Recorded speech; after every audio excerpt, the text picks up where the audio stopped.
ਗੁਜਰਾਤ ਦੇ ਨਾਲ ਅਲੀਪੁਰ ਇਲਾਕਾ ਹੈ, ਅਸੀਂ ਉੱਥੋਂ ਦੇ ਰਹਿਣ ਵਾਲੇ ਹਾਂ। ਮੇਰੇ ਅੱਬੂ ਅਲੀਪੁਰ ਦੇ ਪਿੰਡ ਦੇ ਵਿੱਚ ਨਾਈਆਂ ਦਾ ਸਮਾਨ ਲੈ ਕੇ ਲੋਕਾਂ ਦੀ ਕਟਿੰਗ ਕਰਦੇ ਸਨ। ਸਾਲ ਹੋ ਗਿਆ ਉਹਨਾਂ ਨੂੰ, ਤੇ ਮੇਰੀ ਸ਼ਾਦੀ ਹੈ। ਅੱਬਾ ਜੀ ਹੁਣ ਕੁਝ ਕਰ ਨਹੀਂ ਸਕਦੇ। ਇਹ ਮੇਰੇ ਬੂਏ ਤੋਂ ਜਿਤਨਾ ਠਾ ਦੇ ਅਗਲੇ ਮਹੀਨੇ ਮੇਰੀ ਸ਼ਾਦੀ ਚੱਲ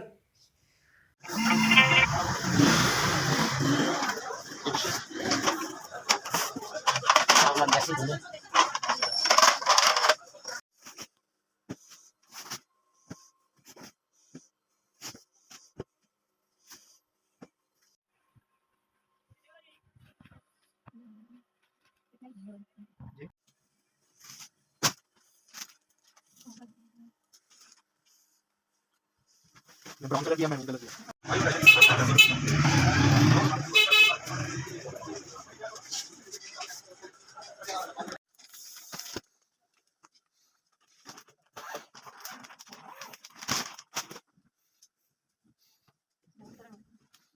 मिल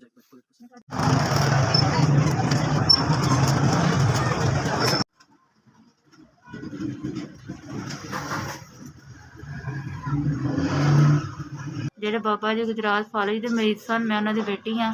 ਇਹ ਮੇਰਾ ਛੋਟਾ ਭਾਈ ਹੈ। ਤੁਸੀਂ ਗੁਜਰਾਤ ਤੋਂ ਸਾਨੂੰ ਲਾਹੌਰ ਬੁਲਾਇਆ ਸੀ ਸਮਾਨ ਦੇਣ ਵਾਸਤੇ, ਅਸੀਂ ਸਮਾਨ ਲੈ ਲਿਆ। ਬਹੁਤ ਮਿਹਰਬਾਨੀ ਤੁਹਾਡੀ।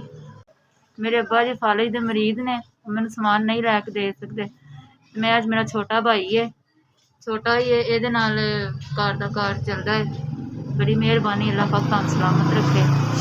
ਮੈਂ ਬਾਜ਼ਾਰ ਗਈ ਹਾਂ, ਮੈਂ ਜਾ ਕੇ ਇੱਕ ਚੀਜ਼ ਆਪ ਖੁਦ ਆਪਣੀ ਪਸੰਦ ਦੀ ਖਰੀਦੀ ਹੈ। ਬਹੁਤ ਮਿਹਰਬਾਨੀ ਤੁਹਾਡੀ, ਬਹੁਤ ਸ਼ੁਕਰੀਆ। ਅਸੀਂ ਤੁਹਾਡੇ ਸ਼ੁਕਰਗੁਜ਼ਾਰ ਹਾਂ, ਤੁਸੀਂ ਸਾਡੀ ਮਦਦ ਕੀਤੀ ਹੈ। ਅੱਲਾਹ ਪਾਕ ਤੁਹਾਨੂੰ ਸਿਹਤ ਦੇ, ਤੰਦਰੁਸਤੀ ਦੇ। ਅੱਲਾਹ ਪਾਕ ਤੁਹਾਨੂੰ ਆਬਾਦ ਰੱਖੇ। ਅੱਲਾਹ ਢੇਰੋਂ ਢੇਰ ਦੇ ਤੁਹਾਨੂੰ, ਤੁਹਾਡੇ ਰਿਜ਼ਕ ਵਿੱਚ ਬਰਕਤ ਅਤਾ ਫਰਮਾਏ।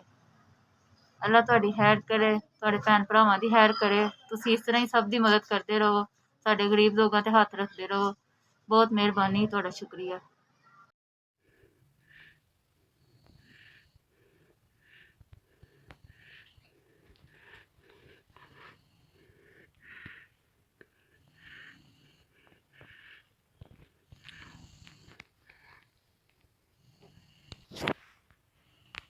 अस्सलाम वालेकुम यस अल्लाह पाक ਤੁਹਾਨੂੰ ਜ਼ਿੰਦਗੀ ਦੇ। ਮੇਰੀ ਤੁਸੀਂ 50,000 ਦੀ ਮਦਦ ਕੀਤੀ ਹੈ। ਗਰੀਬ ਬੰਦਾ ਵਾ, ਕੋਈ ਸ਼ਾਇਰੀ ਚ ਕੋਲ ਤੁਸੀਂ ਮੇਰੀ ਮਦਦ ਕੀਤੀ 50,000 ਦੀ। ਮੇਰੀ ਧੀਵਤ ਮਦਦ ਕੀਤੀ ਹੈ, ਮੇਰੀ 50,000 ਦਾ ਸਮਾਨ ਲਾ ਦਿੱਤਾ। ਐਸ ਵੀ ਸਲਾਮਤ ਰੱਖੇ ਤੇ ਅੱਲਾਹ